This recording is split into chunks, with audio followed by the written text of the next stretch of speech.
Greetings, good morning, and all that wonderful stuff.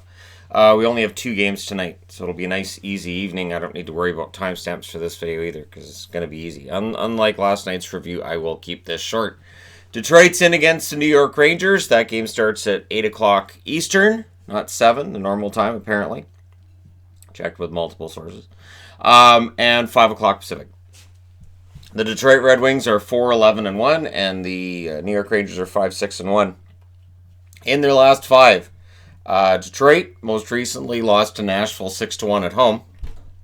Before that, they were on the road. They lost to Florida 4-0. They lost to Carolina 7-3. They had a couple of nice home games before that where they beat the Oilers 3-1. They lost to St. Louis 5-4, but that was a game it felt like they should have won, and it felt like they were turning it around. And then the last 3 games happened, and no. The New York Rangers, their last 5, their most recent, they lost at home against Ottawa 6-2. At Nashville, before that, they won 2-1. Versus Tampa Bay, they won 4-1. Versus Boston, they lost 7-4. And versus Buffalo, they won 6-2. This is the most unpredictable team in the league, it would seem. They've won 3 of their last 5, or they most recently got destroyed by Ottawa. Yeah. Hits leaders. Well, De La Rose leads Detroit with 32. Glendening, 27. Ernie, 27. Block shots, Green, 27. Nemeth, 23. And Hronik with 20. An even 20. And faceoffs leader Dylan Larkin has 301. And that's the second highest number on the board. On the New York Rangers side, hits leader is Jacob Trouba, 34. Chris Kreider, 29. Brendan Smith has 25. Block shots, Trouba, 27. Hayek has 20. And Stahl, 19. Faceoffs, Zibanejad, despite missing games, is still the leader in terms of faceoffs on this team with 191. Lundqvist will start tonight for the New York Rangers. You would think the Rangers should win this, but they just got destroyed by Ottawa, so your guess is as good as mine on that one. On the other game that will begin a half an hour later, so at 8:30 Eastern, 5:30 Pacific, the St. Louis Blues at 10-3-3. Suddenly they're streaking. And they're in against the 10-4-2 Edmonton Oilers, who have been very unpredictable, much like the Rangers. St. Louis most recently won last night in overtime against Vancouver 2-1. Before that, they won against Minnesota 4-3. At home against Columbus, they won 4-3. At home against Minnesota, they won 2-1. And at Detroit, they won 5-4. Every single game is by 1 goal. And whether it's overtime or however they're getting it, they're getting wins. So even though we can still look at St. Louis and go, we probably haven't seen their best yet, they're at 10-3-3. They are one of the best teams in the West now.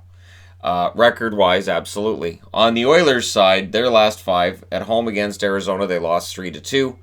At Pittsburgh, they won 2-1. At Columbus, they won 4-1. At Detroit, before that, they lost 3-1. And, of course, versus Florida, they lost 6-2. That 6-2 loss was supposed to be the start of everything falling apart. Now, leaders, Sammy Blais has the most hits on the board, other than Zach Kassian. I don't want to spoil things.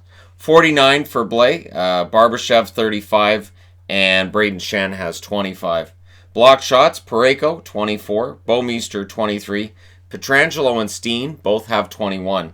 Faceoffs leader is O'Reilly at 339, so he's the only one ahead of Larkin on this board. Hits leaders for the Oilers. Kassian, 54, Nurse, 35, and Benning also has 35. Blocked shots, Clefbaum has 44. He's had a very good season so far. Chris Russell, 39, and Nurse with 29. Faceoffs leader is Draisaitl with 237. Surprisingly, Connor McDavid isn't second on faceoffs either. But I would think the Oilers should win this one. That's the reason I'm wearing Oilers gear.